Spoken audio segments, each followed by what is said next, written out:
Welcome, Dr. Rekha Chanderbose.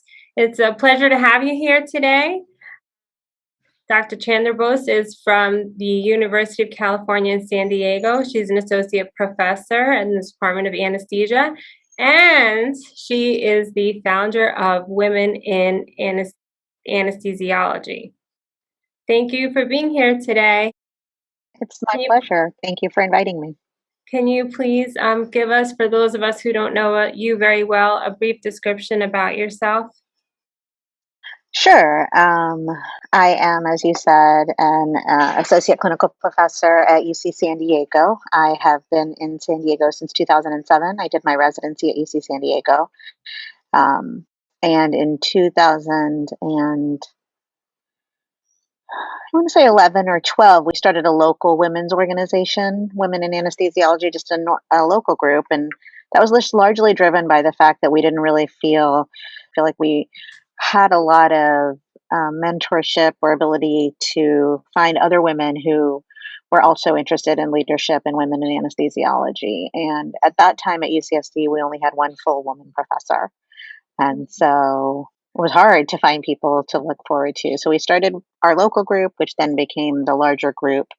Um, in my personal life, I am interested in gender equity in general and equity, diversity, and inclusion overall. And I was just recently appointed the vice chair for diversity, equity, inclusion for our department, which is a newly minted position. So I'm navigating my way through trying to understand how to best serve the department and the university in that role also. Amazing that you've actually started this organization, Women in Anesthesiology. You filled a void. Funny because I think until I did it, I wasn't sure people felt that there was a void. Mhm. And so there has been some historical interest in having a group like this, but I think that we happen to be in the right place at the right time for a lot of different reasons. So, Mhm. So, can you tell me a little bit of how you were able to expand the group, the organization from like a local chapter to now what it is a national organization with chapters all over the country? I think to some degree I didn't think about how hard it would be to start a national organization. The truth is that I originally had hoped that the ASA would consider partnering with the people who wanted to start a women anesthesiology group as a natural home for that. But the politics of starting a committee in the ASA were challenging at the time, and my personal values were probably a little bit more radical as as an organization. I wanted to be able to really call out and address some of the sources of gender inequity that sometimes being part of a larger group can be very difficult to politically navigate. Although that having been said, the way the group was originally started was that I was awarded a mentor mentee grant through the Committee for Professional Diversity at the ASA. Mm. And my mentor was my chair at the time, Dr. Jerry Manicky. I was the mentee, and I used that original seed money just to um, take an informal uh, sort of assessment of whether or not people would be interested in having an organization like this. We had a meeting at the ASA at an offsite location when the ASA was in San Diego. And I used those funds to reserve a room and buy some food and drink and to make a small presentation on what we could do. And 50 people showed up. So there were a lot of people. We were very surprised at the interest. And there were some people who were really great. Kelly McQueen, Madge Owens, people who had started organizations in anesthesiology, not necessarily gender equity organizations, but who had some institutional and historical memory that helped us guide our founding, or helped me guide the founding. Mm. Wow, that's amazing.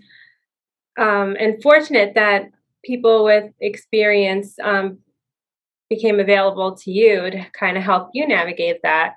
What did you learn from going through this whole process of developing this large organization? Well, Sometimes it's better not to know what you don't know, because it was just taking one step at a time, starting the organization, and then because we weren't going to be part of the ASA and trying to fundraise for the organization, needing to establish ourselves as an organization you could make a tax deductible donation to in Mhm. order to make it easier for people to give us money to start. And so those were some of the original things that I got, um, sort of ended up on my list of things to do. And then creating a group of working physicians, women physicians largely, although not exclusively, to support the organization because we were all working full time, obviously, other interests, sometimes families. And so people were donating money, some people were donating time, some people were donating both.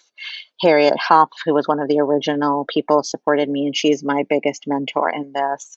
Um, made a financial contribution and has really supported us through her extensive career in leading committees, leading organizations, and being a mentor and a very successful academic physician. She really helped us figure out sort of what next steps were. Um, I would say, one of the bigger lessons I learned, and I was very lucky that Amy Pearson, who's at the University of Iowa, Amy was the next president. And one of the things that I did not do a very good job at was figuring out how to distribute the different roles. So creating a true infrastructure for succession. I think the most successful nonprofit organizations, anybody should be able to lead in the organization, won't founder. There should be people who can step up, know enough about what's going on, can take on the next thing. And that's really, Amy did an amazing job establishing a true board, true division of responsibilities, regular meetings, people. But there was really a very core, consistent group of people who, through a combination of work, just information and advice, and money, personal money, we're really able to launch the organization. Mhm. Mhm. That's wonderful that you guys have been able to find women who are willing to step up to those roles and help you navigate it to propel the organization forward. What challenges did you encounter when you started the organization? So that was one of my biggest challenges, was really a sense of not being able to delegate appropriately, because to some degree I didn't know what I needed to delegate. And it was always, I was discovering what I needed to delegate at the same moment that that work needed to be done. And the next biggest challenge has been the funding. Must bring a lot of joy to you to see that it is successful and that it's taken a life of its own and that other people have committed themselves to the cause as well. That's definitely my biggest happiness. And my second biggest sort of sense of accomplishment, I think, is that we as an organization, I I think probably amongst most women's organizations, are the most radical medical organization in terms of, it's not radical, but in terms of progressive politics and really embracing some of the um, true issues that impact equity and diversity in medicine and inclusion. Some of the organizations that we can join tend to shy away from those issues because they are viewed as too controversial. Whereas for me, it's sort of the lifeblood of why we're doing this. It can't be too, equity just can't be so controversial that we don't address it. Inclusion can't be so controversial that we don't address it. And I'm certainly not going to be part of an organization for gender equity that doesn't address how intersectional identities for women in medicine are very important. You can't really slice out little sections and support people. We embraced early on that it's a little bit of a trite aphorism, but that a rising tide lifts all boats, Hmm. and that we, by increasing opportunity in a really more holistic way, that we would improve everyone's experience. And I think that that has been true so Hmm. far, which is Hmm. really good too. Hmm. Hmm. In closing, if you had any advice that you would like to give to women entering the field of anesthesia. Try to find something that you really like to do, Hmm. because it's a long career and you don't want to spend the most of it doing work you don't enjoy. I believe really firmly now, as I've aged, that my belief system, which is it's not an angry one, it's just a realistic one, is that the institution has the institution's own needs as number one. And a corollary to that means you need to have your own needs as number one. So A lot of women talk about when they should have their first child, infertility issues, how to get the right sponsor and mentor. And there are a lot of questions in their junior career trajectory that I think really can be answered by saying, what is the absolute best thing for me in this moment? Disregard what other people are going to think about that choice that you make, um, and move forward in that way. I think the inverted productivity of work is a real thing for women. So the um, time overlap between medical training and childbearing years makes a Mhm. huge impact on women. And while I don't think that most women's issues are necessarily related to maternity, we know that women who don't even have children have a maternity penalty, right? Because they're considered, it's considered bad for women to not have children. It's considered bad for women to have children. It's really a catch 22. Mhm. And so I would say that there's actually data to say that women are just as productive, if not more productive, than men, even if they've had children during the early part of their career. This is not in anesthesia, the data, Mhm. but it's in liberal arts data. But the assumption is that they're going to be less productive because the assumption is that their mental energy is going to be divided between their family and their work in a way that it isn't for a man. Whether or not those assumptions are true almost doesn't matter. You have to do the best thing for yourself in the moment. And there's a there are a lot of resources out there for how to prioritize your values as a person and as a professional and create a rubric that allows you to enmesh both of those things, Mhm. maybe not perfectly, but more than we were ever trained to do.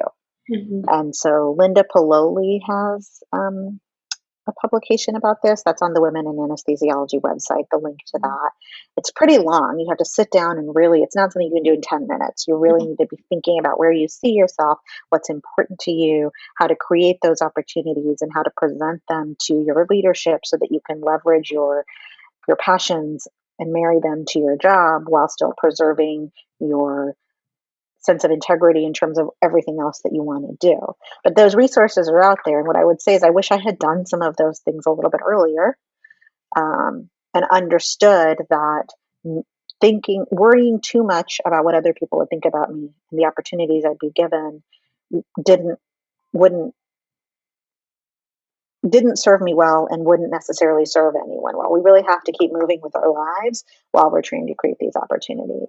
I think the other thing is you have to understand that it may not be equitable for you. Like, equity work only makes it possible. It doesn't make it easier for women to succeed than men. It only makes it possible for women to succeed in the same arena, and they will still face challenges that men don't.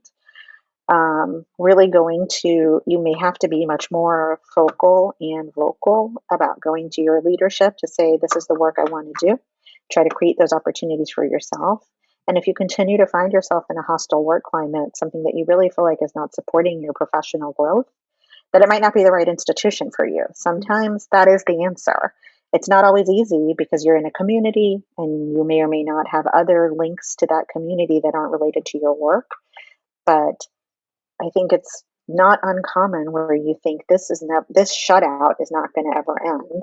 And so if you have a desire or a path that you'd like to walk that you're not able to in the job that you're in, those doors never, like, we tell ourselves doors are closed, but really some of these changes we can make, it's the voice in our head saying that's impossible or too risky or too dangerous. We're not very, we know doctors are very risk averse, right? We know that from the way we study and test and interpret labs, and anesthesiologists are probably the most risk averse of all doctors. But you have to get over your risk aversion to some degree if you want to take some bigger leaps, if you're Mhm. not being supported in the place that you're in. Thank you. It's wonderful advice. I appreciate your time and efforts, and um, I will look forward to talking to you again. Thank you. Thank you for having me. Thanks. Bye. Bye.